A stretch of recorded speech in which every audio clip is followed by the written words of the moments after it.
So, I mean, it's really about looking into what it is you're trying to achieve with what kind of product that you want to create, and seeing where it's the most appropriate. Um, Now, I'd like to talk a bit about the actual the copy in the video and on the actual project description. Now, okay, I have a background as I've been a professional copywriter uh, for quite some time, which I don't do that anymore. But I had a 5-star rating on Elance in my day. One of the big no-nos that I really see in here is a lot of the video is about him. Okay. I see a lot of quotes where, like, the very first thing he says is, "I'm after," rather than here's what's cool, here's what I'm going to give you if you help me succeed. I see later on in the video he says, "I'm going to change your life with my invention." Now, and then he says, like, "We need employees." I would really strongly suggest that if he can do it, to go through the entire video and the description without using the words "I" or "me" anywhere. Right. Now, okay, maybe you don't do that as a hard rule, but really the focus of the entire thing needs to be, what are you giving them? What's the thing that they will care about that you are going to help them to get? I want to interject one thing to that, which is that there is an important use of "we," but it may not mean what he's thinking. If you say "we" in a Kickstarter context, it should mean "we," meaning all of us, including all of you backers.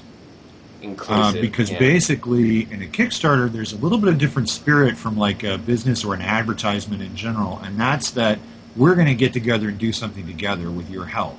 Okay, you're going to help, and together we'll help each other. Okay, and so I have done that when I write on these things. I try to make sure that when I say "we," I mean all of us, and not like just and not like the core team on Lunatics or something. I mean everybody who's working together on this.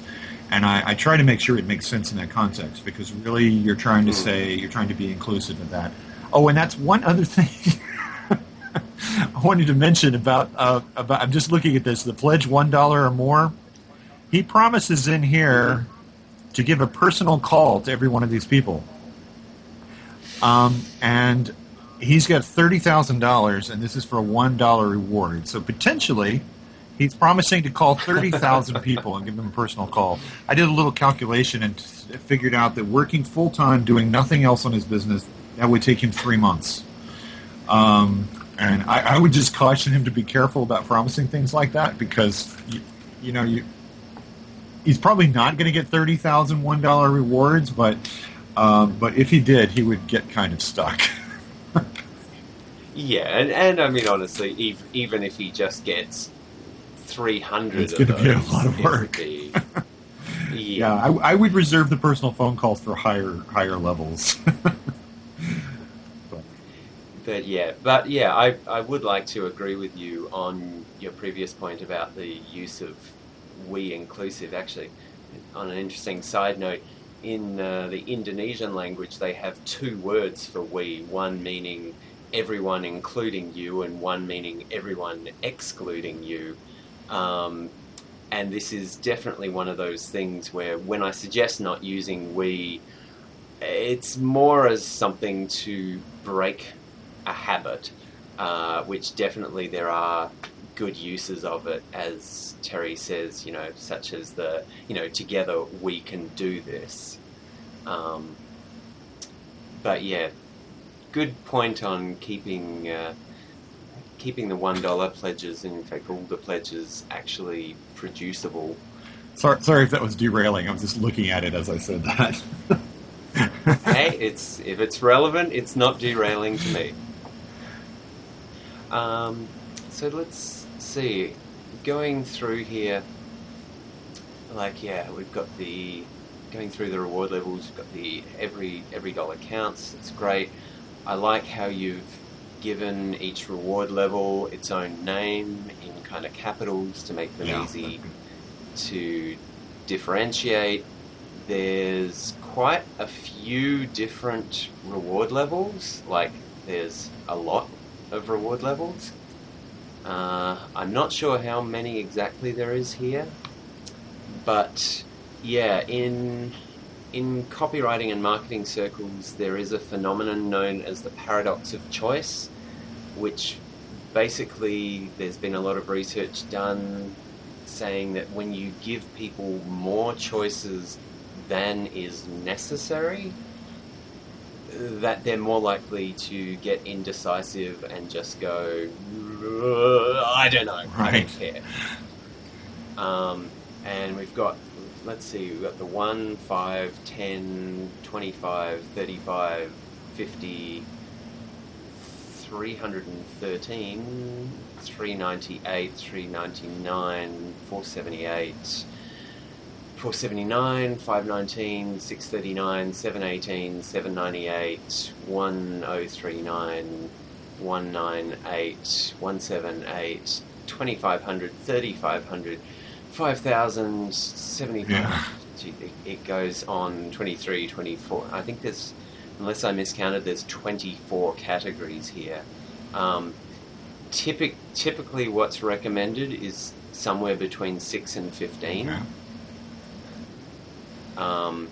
And usually if you're doing the higher number, they're often categories where you might have something like a limited number available at a lower price, and then there's the price for everyone else who comes afterwards. Right, I've seen that before. I will say that the ones up to about $50, that looks pretty typical for a Kickstarter. This is it's pretty good Agreed. arrangement. Because there is a phenomenon where you get somebody to come in and look at the $10 one, and then you want to sort of tease them into maybe doing 25 because they see that's cooler. So it's a series of tiers there. Then there's a big jump from $50 to $300 to $313. And that's a little bit scary. I see that it's a little bit unavoidable in this situation. I would think that if I were going to try to crop this down, I would probably try to reduce some of the middle screen size layers here. I would probably focus on some kind of budget model. Like a very common model is to have, budget, value, and, the deluxe premium or whatever. And then at the very high end down here, he does have some that are like distributorships and stuff. I'm not 100% sure about that, but I see that as being a bit like the big sponsor levels that I usually list, which you kind of throw in there, and it's like, hey, what the heck, if somebody, it'd be cool if somebody did that, but you don't necessarily really expect that to happen. But even there, maybe there's too many of them. Maybe it would be better to just, he's got this platinum superior sponsor for $10,000 at the end, probably leave that in, right? But it might be better to crop out some of the middle range ones there. So that's how I would go about doing it, instead of trying to reduce it. That's what I'm saying.